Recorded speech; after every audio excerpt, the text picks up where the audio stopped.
Yes, I love the unborn, how about you? I pray for the unborn, I hope you do too. Yes, I love the unborn in every which way. I pray for the unborn on this day. It's a cut from my most recent album. No, just kidding. I went to a very Catholic college, and I grew up Catholic, so by the time I went to college, I was easing my way out of that whole spiritual tradition. But a lot of my peers were just discovering deep philosophical, all-in Catholicism for the first time. And that song I just sung you, I've never forgotten it. It was by these students. They were two guys who were twins, and they had just discovered Jesus. They'd found Jesus, and along with that went their belief that abortion was not ethical and was a terrible thing. And so they made a ballad to the unborn, and I've never forgotten it. They called me into their dorm room one night and sang it to me, so that's what I just shared with you to begin this video. The reason this is on my mind is because I have a patron who sent me an interesting email from somebody who has just converted to Christianity, it seems, and has that real fervor of the born again. So I want to read this guy's email to you, and then we're going to unpack it a little bit. We're going to talk a little bit about belief versus shugyo or practice, and we're going to hit upon this tricky topic of one truth. Is there just one truth?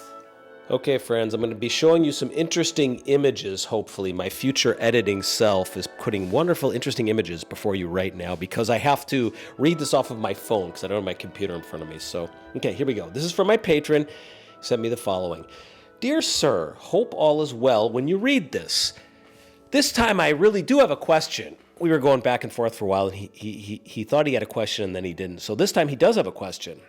Is there really only one, in caps, only one right way? I have a friend who found Jesus, and ever since, I have been basically hearing that I am doomed unless I become Christian.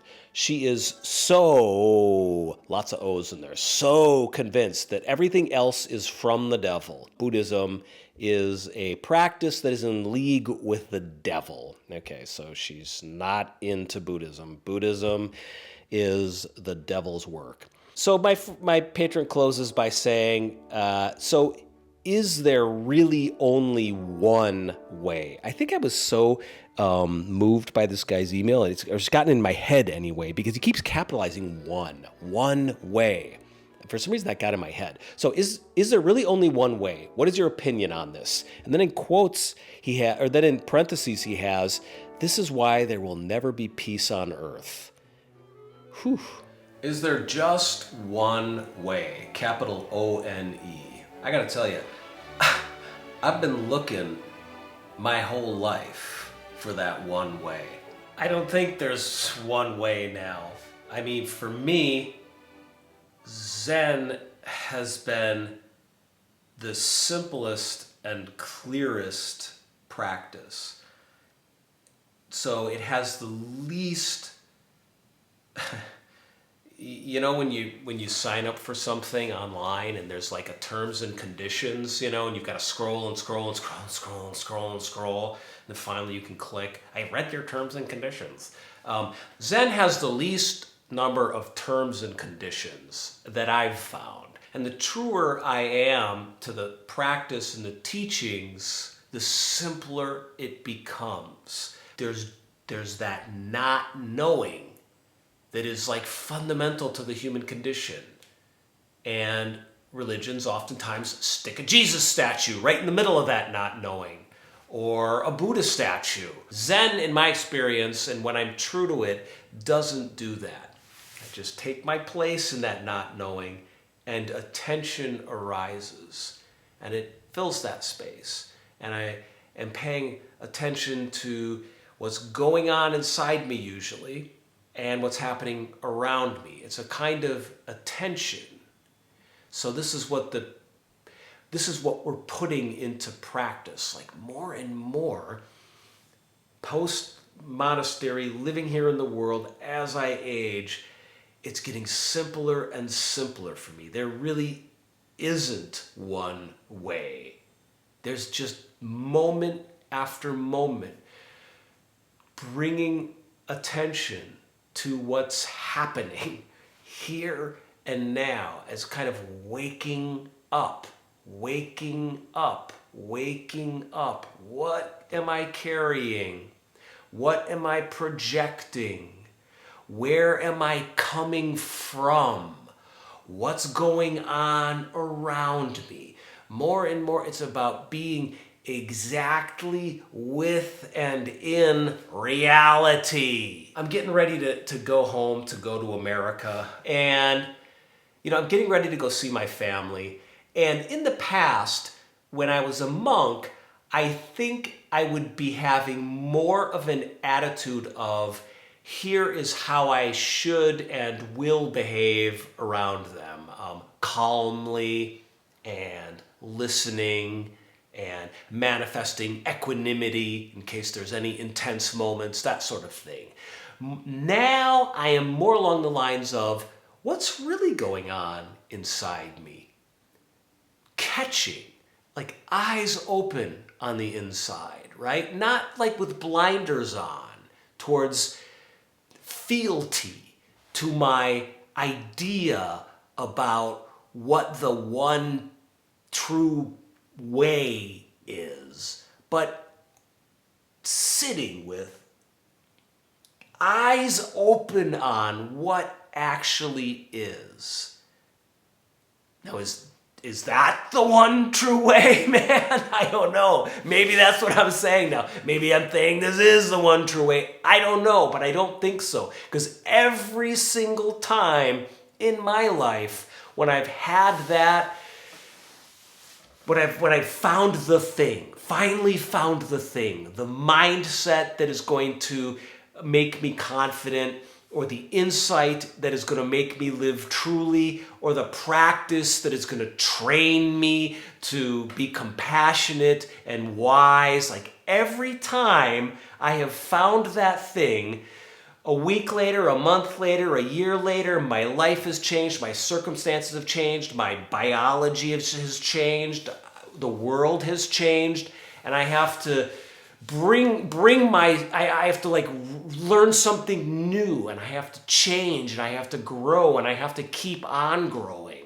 I think we're entering a phase that's tribal, and we're entering a phase of belief, I think, of holding on to ideas and identities. An era of like just keeping the stream of self-reinforcing content going 24/7. Like our political beliefs and our religious beliefs, our beliefs about the world around us. I mean, whether it's Republican or Democrat or, all the different ways that we parse things now.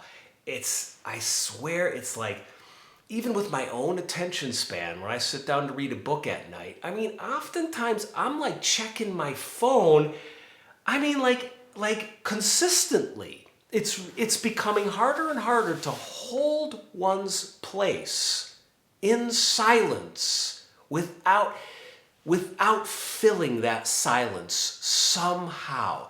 It's becoming harder and harder to just put the principle of not knowing, of paying attention to what is and what is happening, and not having to invent something, some idea about what's happening, some belief about what's going on. It's becoming harder and harder to do that. It's just not reinforced in our world anymore. I mean, I was taught a different way of life that I think we're all heading towards. I mean, I don't want to go into all my thoughts about this sort of thing, but I was just hearing Bill Gates talk about where culture is headed, and he said, look, I believe he literally said it. I wish I could do a Bill Gates impersonation. Well, look, I can't really do it. Where's my glasses?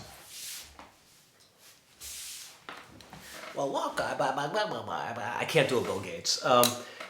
Plus, I'm wearing the Steve Jobs sweater. So, okay, listen, here's the point. Bill Gates said that in 10 years, we will probably not have teachers anymore. We will probably have human flesh and blood teachers. We will probably have some sort of advanced AI that knows your brain, that knows what you like, that knows what you've learned, that can present things in words and images that you as the student really respond to. In our world, we want things to make sense. We want things to be clear. We want things to be true. We want our beliefs to be rock solid and impenetrable. And then we want to hold on to them. And just like balloons, they can carry us over this great, big, wide, open, just Grand Canyon of uncertainty. And that's what beliefs are. And that's what believing that you have the one true way is. It's an attempt to just get out of that discomfort of not knowing, of like free falling, having no ground beneath you, but not knowing what's going on. Not knowing. And then paying attention to that. Not knowing and what's going on. Being right there is, for me at this particular time, the closest thing to the one true way that I think I'll ever find. Because doing that, I think that is where religion and all spiritual practices come from. Because you create your wings in that moment. You create the ground beneath you in that moment. It just somehow appears, and you're okay. You're okay with the not knowing. You're okay with what's happening. You don't need to cling to Jesus and his cross, or to the book of the Quran, or to any number of Buddhist sutras or teachers or koan practice or even Zazen itself. I mean, it's important for me anyways to just like keep reminding myself that Zen isn't about anything. It's not about believing in anything or doing anything or chasing anything or being a certain way. Really, it's just the practice of being present, paying attention, and then doing that. Like, it's not, the problem is there's nothing to grab onto there. It's like, okay, pay attention. What the hell does that mean? Well, do it. Do it. Shut up. Close the Alan Watts book. Throw away the phone with all the meditation timers on it and stop looking for the next thing. It's right here, right now. And you don't have to keep returning to the crutch of Jesus or Buddha or whatever your crutch is. But I realize this can be hard. It's a hard world and it's a hard life, and it's hard for me to not cling to things, even as I try and produce some content here and share this stuff. I find myself basically painting, you know what they call this in Zen? They call this like hammering a nail into the air. That's what it's like when you try and find one true way. It's just hammering a nail into the sky. Yeah? Like hammering a nail into the sky. That's what this talk about the one true way is. Either talk about what a one true way is, whether it's Jesus or Buddha or Allah or whomever, or talk about how there isn't a one true way. Both ways of talking are hammering a nail into the sky. I gotta take care of some business when I go home to America. I'm actually very sort of nervous and a little bit anxious about all that. Maybe I've even had some moments of upsetness lately. There's some business I have to take care of. Business. It's important. Some important things. And I'm in a kind of a state right now of, how to put it? Uncertainty, right? Maybe that's where this video came from. I apologize that it's not very funny, nor is it super insightful. It doesn't have much going for it at all, but I will close with this. Like I am in a state where I know what it feels like to want certainty. Oh my God. I have this thing that I'm embarrassed to admit this, but I'm going to admit this. There's this I Ching website called onlineclarity.uk or something. And sometimes when I'm nervous or scared, I'll ask about this certain issue that I have to go take care of. I will ask the online. I will ask it to throw the I Ching coins for me, and then I'll be looking at it. Oh, I didn't like that answer. I'll do it again. Throw the coins again. Throw the coins. Oh, I like that answer finally. And that's what we're doing when we're grasping for religious certainty, when we're saying that Jesus is the one true way. We're getting rid of that uncertainty. We're trying to get rid of that uncertainty and that fear. And we're trying to make things be the way we want them to be. But I don't think that's the job of even a Christian faith. I was raised Catholic and I do still pray, but I never say my Our Fathers or Hail Marys or Glory Bees. As I've said before on this podcast, I simply say the word help. And I think that that's the best approach to like a religion. It's not that it removes uncertainty, it's that it can help you humble yourself before uncertainty. And the prayer, for example, is a way of doing that. It's a way of facing and embracing uncertainty. Prayer, the help prayer, it's a feeling, right? It's not like, oh, Jesus is there and he's going to help me and he's going to make everything okay. It's more like, I'm in your hands, bro. I'm in the hands of the Jesus activity, or I'm in the hands of the Buddha activity, or I'm in the hands of the Dharma activity, or I'm surrendering to Allah or Yahweh or whatever it is, right? So in closing, uncertainty, not knowing, isn't going anywhere. It's part of life. Fake or bad religion, for me right now, my definition of that is some kind of system that claims to solve uncertainty or to replace essentially not knowing with, here's the answer. But a good, healthy, clean system, I think, is an upaya or a technique or a tool for surrendering and opening yourself up and taking the leap of faith, or manifesting not knowing, as they say in Zen. I don't know.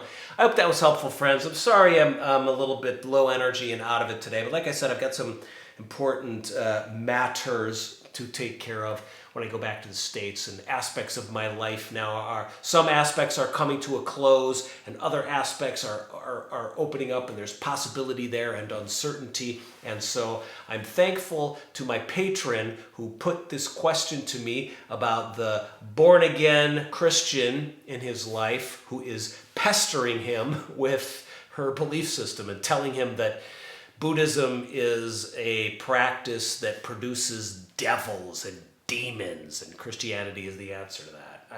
I found that an interesting email he sent me. I've been contemplating it ever since. So in any event, if you want to become a patron and send interesting emails and have me answer your questions here in rambling videos like this, you can go here to patreon.com/showsonjackhobner.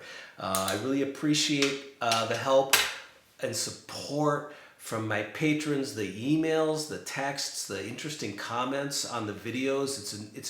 It's a tiny little micro environment, microclimate of unique spiritual flowers growing over there. People have interesting points of view, and they're smart and interesting and nice, and I really appreciate the folks over this. If you want to come and join that community, go to patreon.com/showsonjackhobner, or you can hit like or hit subscribe, or you can go to the video description below and there's a PayPal link and you can support this channel with a one-time donation, but I offer these videos for free and I'm happy to do so. Okay, friends, here we go. Let's take our leap of faith into nothingness together.